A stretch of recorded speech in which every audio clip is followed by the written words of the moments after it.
हम लोग छोटा सा प्रार्थना करते हैं शुरू करने से पहले। पवित्र से नाम का यहोवा परमेश्वर हमारा सृष्टिकर्ता उद्धारकर्ता तेरे पास फिर से आते हैं, क्योंकि तू हमारा बुद्धि का स्रोत है, ज्ञान का भंडार है और हमारा ज्योति अगुआ और हमारे जीवन। इस वक्त हम तेरे वचन से सुनेंगे, उसका तेरी आशीष हो, अगुवाई हो, ताकि उन वचनों को हम अपने हृदय में रखते हुए तेरे उदाहरण जो दिए हैं उसके अनुसार हम जीवन बिता सकते। इस विनती को यीशु मसीह के नाम से मांगते हैं, सुन और ग्रहण कर, आमीन। तो आज हम बपतिस्मा के बारे में बताएंगे। बपतिस्मा क्या है, क्यों जरूरी है और उसका क्वालिफिकेशन क्या है। जो बपतिस्मा लेता है तो उसका क्वालिफिकेशन क्या है, तो इसके बारे में हम लोग सुनेंगे। तो एक कहानी से आरंभ करता हूं, और ये कहानी जो है सच्ची कहानी है, और ये सेंट्रल अफ्रीका से आता है। सेंट्रल अफ्रीका, वहां पर एक घटना घटी थी। तो ये कहानी आपको मैं बताने जा रहा हूं। एक महिला थी, शादीशुदा महिला थी, और उनका नाम था यंगवीरा। वो बाइबल अध्ययन करती थी, रोज समय निकाल के बाइबल अध्ययन करती थी, और बाइबल के जितने भी शिक्षाएं हैं जानकारी हासिल की, और अब वो बपतिस्मा के लिए तैयार होती है। तो बपतिस्मा के बारे में वो पढ़ के समझ गई कि बपतिस्मा लेना जरूरी है। और जब वो बाइबल अध्ययन करती थी तो एक दिन उनके पति को बताई कि मैं बपतिस्मा लेना चाहती हूँ। तो बहुत गुस्सा हो गया। तो बोलता है कि अगर तुम बाइबल अध्ययन करोगी और बपतिस्मा लोगी तो मैं मार डालूंगी। तो पत्नी बहुत दुखी हुई ये वचन सुनकर, लेकिन वो हिम्मत नहीं है। कुछ भी हो, मार देगा तो कोई चिंता नहीं है, कोई बात नहीं, लेकिन मैं बपतिस्मा लूंगी। तो जब समय आया बपतिस्मा के लिए, वो तैयार हो गई और पति के पास जाती है, घुटने टेकती है और उनको बताती है कि मैं आज बपतिस्मा लूंगी,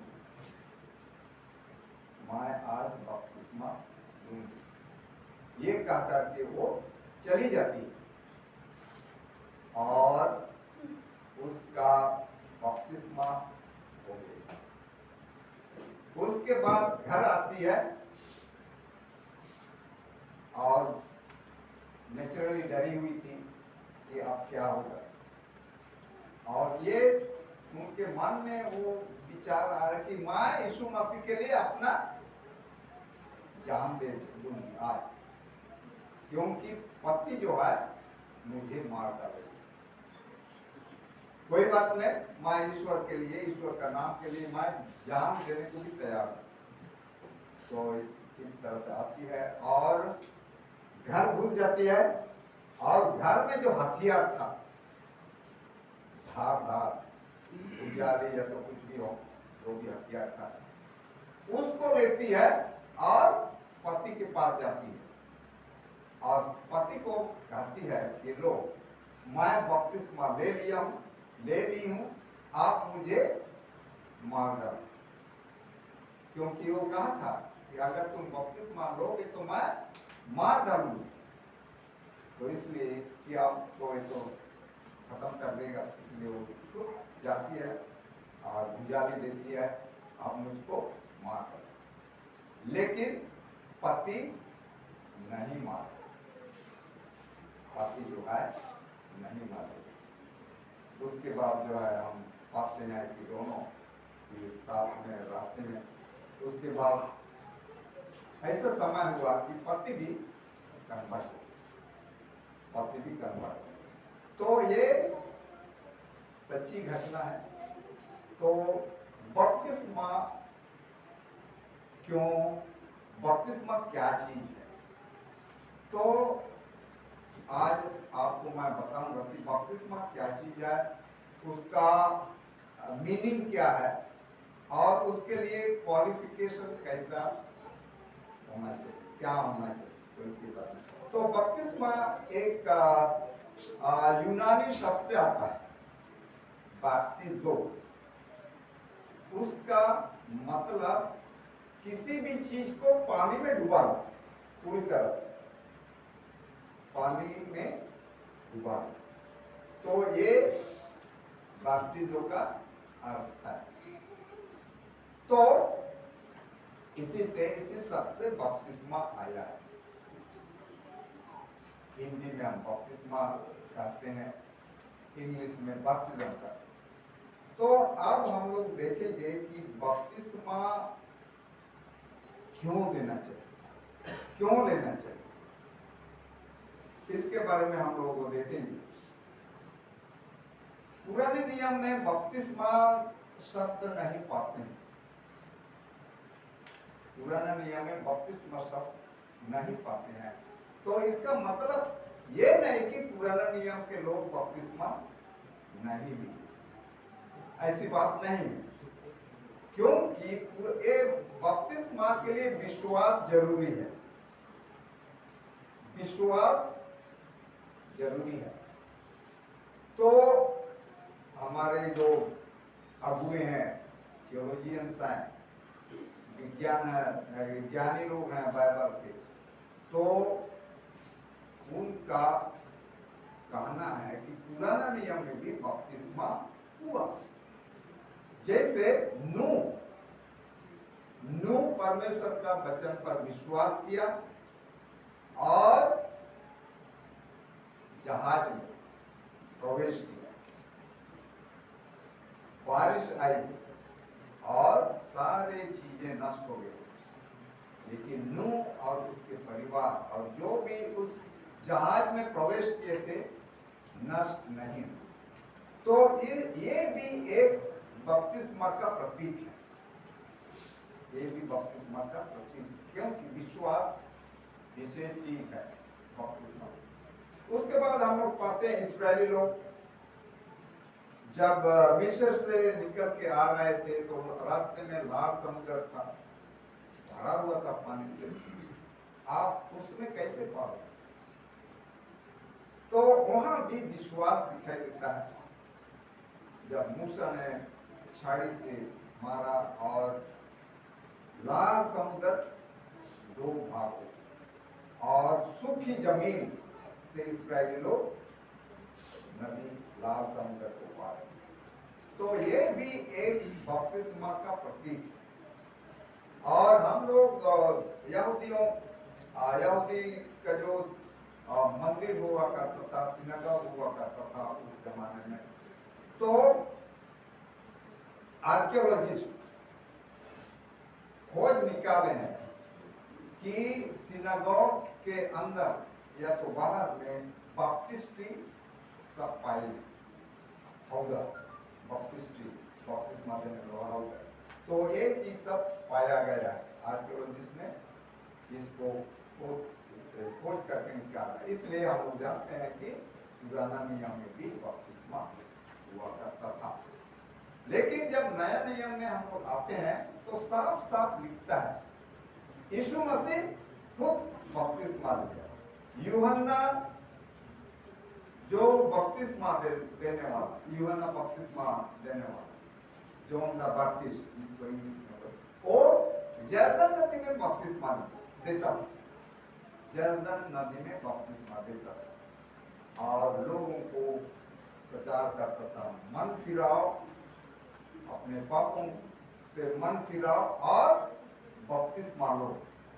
तो यरदन नदी में बपतिस्मा दिया। मैं जब हम लोग जब गए थे बाइबल में, तो यरदन नदी हम लोग देखे, एक जगह है चौड़ा, तो हो ना हो वही जगह था जहाँ जॉन द बपतिस्मा देता, चौड़ा है और पानी काफी है, और सारे जो टूरिस्ट जाते हैं क्रिश्चियन लोग वहाँ तो बपतिस्मा भी लेता है। इतना मतलब उनका ये क्या बोलेंगे इमोशन भावुक हो जाते हैं और वो लोग बपतिस्मा लेते हैं। कोई लोग पानी उसका पीते। मैं पानी लाया था वहाँ से छोटा सी, तो मैं देखा कि ज्यादा नदी है, तो एक मैं बस पी दिया थोड़ा। तो ये सब है। तो ये नदी जो है एक जगह चौड़ा है, लेकिन बाकी उधर जाइएगा तो पतला है, सकरा है। अब छलांग मार के एक छोर से दूसरा तरफ होता है, पतला है, नाला जैसे। तो ये जर्दन, तो वहां पर जॉन द बपतिस्मा देता, तो यीशु मसीह खुद बपतिस्मा लिया जॉन द बपतिस्ट से, और इसलिए तब जो भी यीशु मसीह को ग्रहण करता है, यीशु मसीह का चेला बनता है, उसको बपतिस्मा लेना जरूरी है। इसलिए हम लोग बपतिस्मा लेते हैं और बपतिस्मा लेते हैं। आत्मिक अर्थ के बारे में थोड़ा सा देखेंगे, आप पढ़ेंगे रोमियो का किताब 6 अध्याय उसका 35 पद। रोमियो उसका 6 अध्याय उसका हम पढ़ेंगे 3 से 5। यहाँ कहता है आत्मिक अर्थ, बपतिस्मा का आत्मिक शिक्षा क्या है? यीशु मसीह का मृत्यु और पुनरुत्थान का एक प्रतीक है। तो आइए हम लोग पढ़ेंगे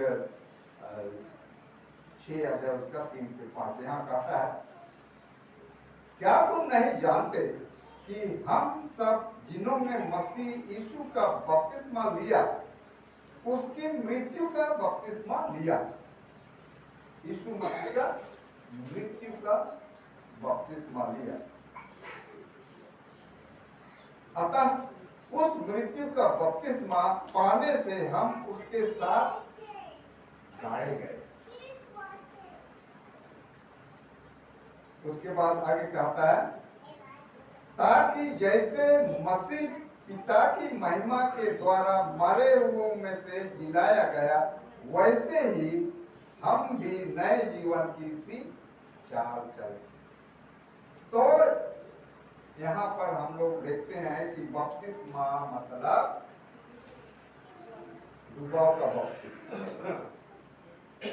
यीशु मसीह में हम मारे जाते हैं, मर जाते हैं। यीशु मसीह में मरने के बाद हम लोग क्या जाते हैं? गाड़े जाते हैं पानी के अंदर, पानी रूपी कब्र में हम लोग गाड़े जाते हैं, फिर हमें उठाया जाता है। तो ये जो है यीशु मसीह का मृत्यु और यीशु मसीह का जी उठना का प्रतीक है बपतिस्मा। तो दूसरा बिंदु है पाप में मरना और परमेश्वर में जिलाया जाना। वही चीज है, हम लोग पाप में, हम लोग जो भी पाप किए हैं पहले जीवन में, बीते जीवन में जो पाप है, बुरी आदतें हैं, उसको हम लोग क्या करते हैं? गाड़ देते हैं। उसको जो है पानी रूपी कब्र में हम लोग गाड़ देते हैं और हम फिर उसको वहीं दफना। अब नए जीवन आरंभ करते हैं। यीशु मसीह में हम नए जीवन आरंभ करते हैं। यीशु मसीह को हम लोग पहन लेते हैं, नए जीवन। तो ये है बपतिस्मा का आत्मिक शिक्षा। और बपतिस्मा से पहले हमें पूरा तैयारी करना है, प्रार्थना करना है कि परमेश्वर आपको मदद करे कि आप जो पिछले जीवन में जो भी बुरी आदतें हैं, पाप है, उसको क्षमा करें। तो यहाँ सांसारिक जीवन को भी हमको छोड़ना है, त्यागना है।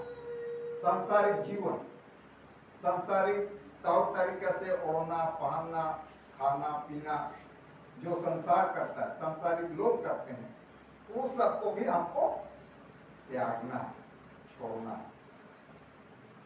तो ये सारी बातें हैं इसमें। तो आइए हम कुछ और बिंदु देखेंगे कि क्वालिफिकेशन क्या है, बपतिस्मा के लिए कैसे हम क्वालिफाई करें, क्या क्या जरूरत है, क्या क्या क्वालिफिकेशन। पहला है विश्वास। किस चीज पर विश्वास? यीशु मसीह पर। यीशु मसीह पर विश्वास करना कि वो हमारा पापों के लिए बलिदान हुआ, वो हमारा पाप क्षमा के लिए लहू बहाया, वो हमारा उद्धार करता है। ये विश्वास आप में होनी चाहिए। परमेश्वर का वचन पर विश्वास करना, परमेश्वर वचन के अनुसार जीवन यापन करना। मरकुस 16:16 में कहता है, आइए हम लोग इसको पढ़ेंगे। मरकुस 16 अध्याय उसका 16 पद। यहाँ इस तरह से लिखा है,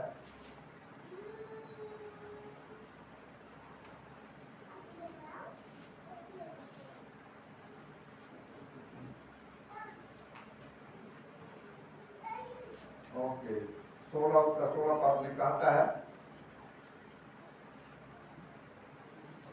जो विश्वास करे और बपतिस्मा ले उसी का उद्धार होगा, परंतु जो विश्वास ना करेगा वह दोषी ठहराया जाएगा। तो विश्वास, जो विश्वास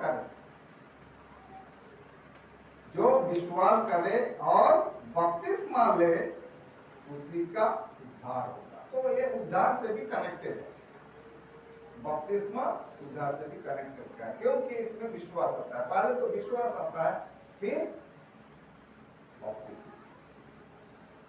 जब आप विश्वास ही नहीं करेंगे तो आप बपतिस्मा नहीं लेंगे। तो सबसे पहले जो है यीशु मसीह पर विश्वास करना है, उसके वचन पर विश्वास करना है और उसके अनुसार हम जीवन बिताएं। तो ये एक क्वालिफिकेशन, विश्वास प्रथम क्वालिफिकेशन। दूसरा है पश्चाताप, रिपेंटेंस। किस चीज के लिए रिपेंट करना है? अपने पापों के लिए, जो बीते जीवन में जो पाप किए हैं उसके लिए हमें पश्चाताप करना है, परमेश्वर से क्षमा मांगना। पुराना पापों, पुराने चाल चलन, बोली वचन, पहरावा, ये सबको अगर हम संसारिक दुनियादारी के लोगों के समान हम रह रहे हैं और ना अपना पहरावा इत्यादि कर रहे हैं, तो वो सबको छोड़ना है। हम लोग जानते हैं कई महिलाएं ज्वेलरी पहनते हैं, हाँ, कान में, हाँ, इधर उधर ज्वेलरी पहनते हैं, और ये हम लोग एडवेंटिस्ट लोग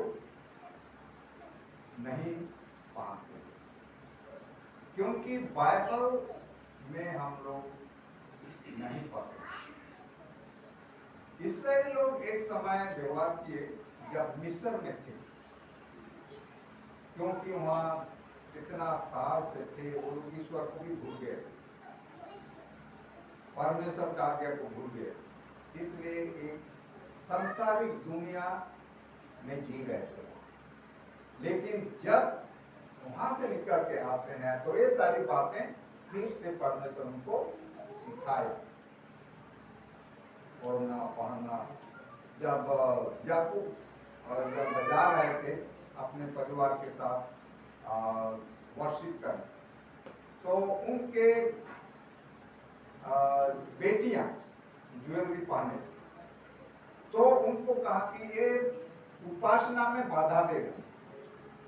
इसलिए उनको जो है खोल के, उनको सब खोल के उसको पिताजी को दे दी और वो जमीन को करके वहां डाल दी। तो इस तरह से हम लोग पाते हैं कि बाइबल में कई जगह लिखा है कि ज्वेलरी जो है परमेश्वर के लोगों को नहीं पाना है। तो ये सब हम लोग को समझना है, क्योंकि ये पवित्र शास्त्र का हमारे लिए अगुवाई है, एडवाइस है। तो परिवर्तन होना बहुत जरूरी है कि हमें समझना है कि मैं खो गया, दुनियादारी में खो गया, मुझे मदद की जरूरत है, यीशु मसीह की जरूरत है कि हमें मदद करे और इन सब चीजों को हम अपने से निकाल दें। तो इसके लिए हमें प्रार्थना करना चाहिए।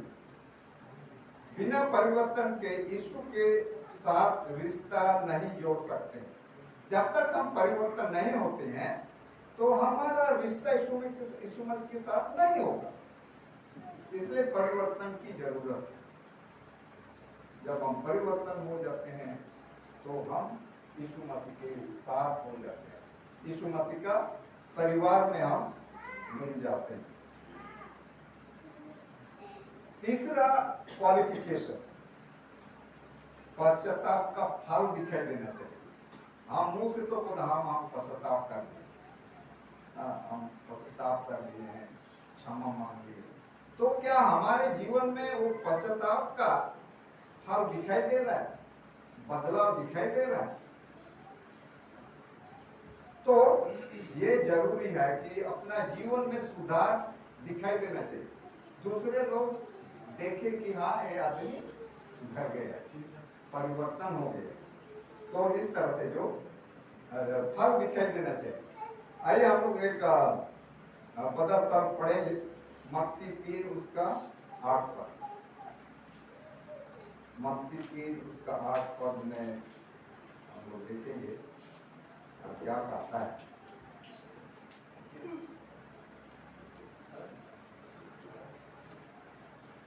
इसलिए मन फिराव के योग्य फल लाओ, मन फिराव के योग्य फल लाओ।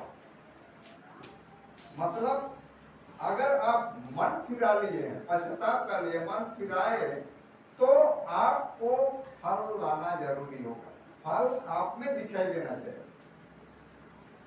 और आगे हम दूसरा पदस्थल पढ़ेंगे, वो फल क्या क्या है, क्या चीज है वो फल जो हमें दिखाई देना चाहिए। गलातियों की किताब 5 उसका 22 और 23 में कहता है, वहां पर फल लिखा हुआ है, क्या क्या फल दिखाई देना चाहिए। हाँ, उसको हम देखेंगे। यहाँ कहता है सबसे पहले प्रेम बोलता है, उसके बाद आनंद, शांति, धीरज, कृपा, भलाई, विश्वास, नम्रता और संयम। ये फल आपका जीवन में दिखाई देना चाहिए। संयम, संयम क्या चीज? संयम इंग्लिश में टेम्परेंस का, टेम्परेंस इंग्लिश का टेम्परेंस, हिंदी में संयम। हम लोग ज्यादातर क्या कहते हैं, जो नशीली चीजों पर बोलते बताते हैं कि नशीली चीजों से हमें दूर रहना है, बीड़ी सिगरेट खाने, शराब इत्यादि इत्यादि। लेकिन संयम मतलब अच्छी चीजों में भी करना है, अच्छी चीजों में भी हमको कंट्रोल रखना। कोई कोई बहुत खाता है कि हिसाब से ज्यादा खाता है। कोई कोई तो मीट खाने वाला था, मीट ही खाता है प्लेट भर। ये सब में भी कंट्रोल लाना, संयम लाना। जो अच्छी चीज है उसमें भी हमें सावधानी बरतना। कोई कोई बहुत सोता है, दिन भर सोते रहा, तो वो भी गलत है। तो उसमें भी संयम बरतना है। तो आइए हम लोग ये सारे फल जो है हमारे जीवन में दिखाई देना चाहिए। क्वालिफिकेशन बपतिस्मा लेने वाले के लिए ये क्वालिफिकेशन है, और जो ले लिए हैं उनके लिए भी है, ये सब दिखाई देना चाहिए। आइए हम लोग आगे देखेंगे कब बपतिस्मा लेना चाहिए, कब बपतिस्मा लेना चाहिए, क्या उसका एज लिमिट है? एज लिमिट है।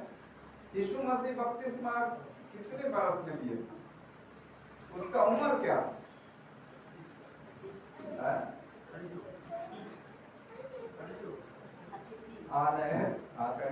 30 साल। यीशु मसीह 30 साल का था जब बपतिस्मा लिया। तो क्या हम 30 साल का होंगे तभी बपतिस्मा लेंगे? कोई जरूर नहीं है कि 30 साल का ही होंगे तब बपतिस्मा लेने के लिए हमें क्या करना है? जब हमें समझ में आएगा, जब हम समझ जाते हैं कि बपतिस्मा क्या चीज है। आप यहाँ पर जोशुआ है, जोशुआ समझेगा बपतिस्मा क्या है, यीशु मसीह कौन है, नहीं समझेगा, तो उसको बपतिस्मा देंगे? नहीं देंगे। जब उसमें समझ में आएगा कि भाई बपतिस्मा का अर्थ क्या है,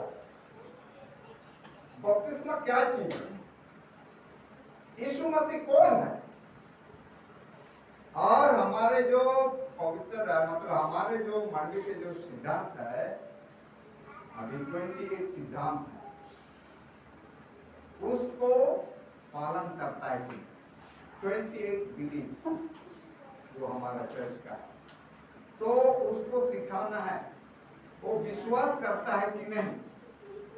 तो अगर विश्वास करता है, उसको समझ में आता है, तो बपतिस्मा के लिए वो तैयार।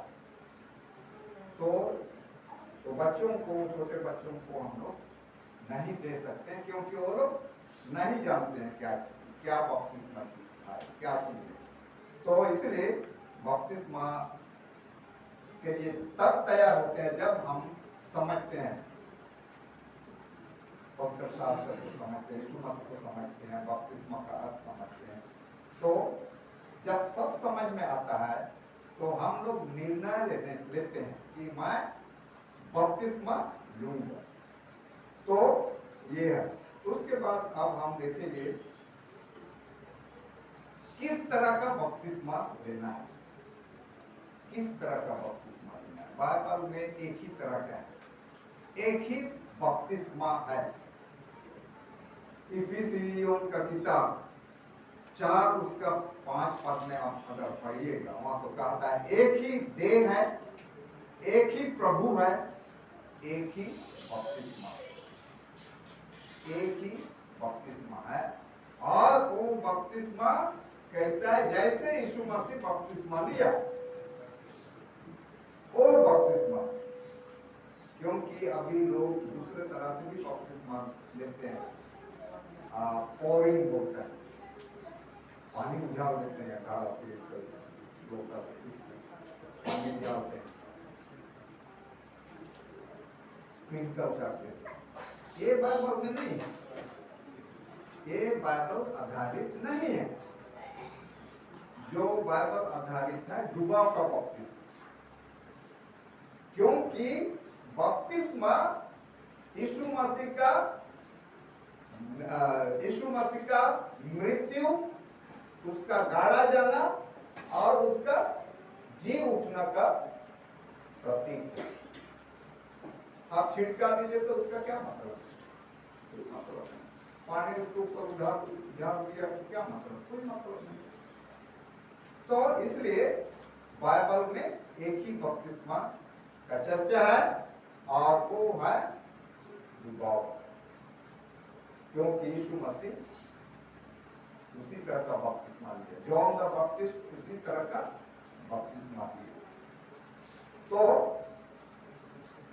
अब आप समझ गए कि भाई बपतिस्मा क्या चीज है, और क्यों लेना चाहिए?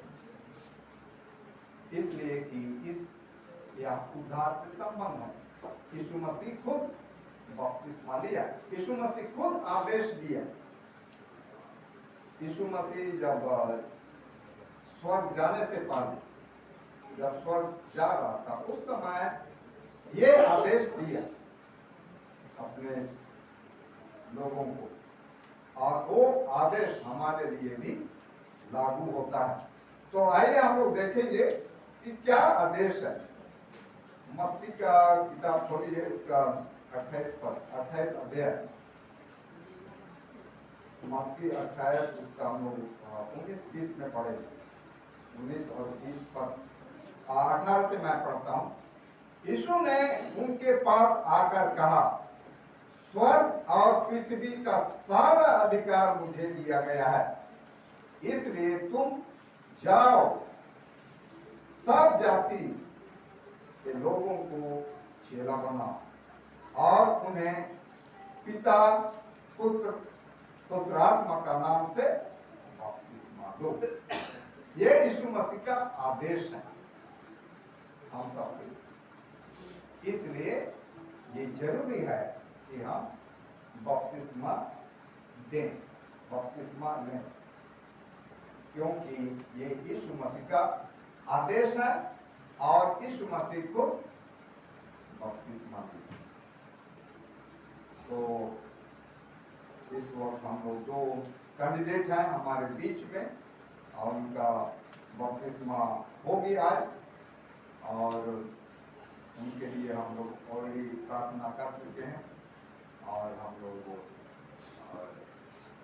बाकी बात हमारे एल्डर बताएंगे। तो आज हम बहुत खुश हैं कि 2 कैंडिडेट हमारे मंडली में शामिल होते हैं बपतिस्मा के बाद, क्योंकि उसका नाम चर्च में रजिस्ट्री होगा, चर्च बुक में रजिस्ट्री होगा। स्वर्ग में भी बुक है, उसमें भी उनका नाम रजिस्ट्री होगा। तो इसलिए बहुत जरूरी है कि हमारा नाम जो है स्वर्गीय किताब में और मंडली का रजिस्टर में भी नाम होगा। जब तक वो लोग यहाँ चर्च आते हैं उनका नाम नहीं रहेगा। जब यहाँ से कहीं दूर जाते हैं तो यहाँ से उनका मेंबरशिप ट्रांसफर होगी, जहाँ पर वो लोग चर्च जाएंगे, जिस चर्च। तो बपतिस्मा लेने के बाद आपको कुछ कठिनाई हो सकती है, आपके पारिवारिक कठिनाई हो सकता है। कई लोग इसका सामना किए हैं, घर से निकाल देंगे, मारपीट करेंगे, तो ये सारा होता है, ये सारा होता है, क्योंकि शैतान काम करता है।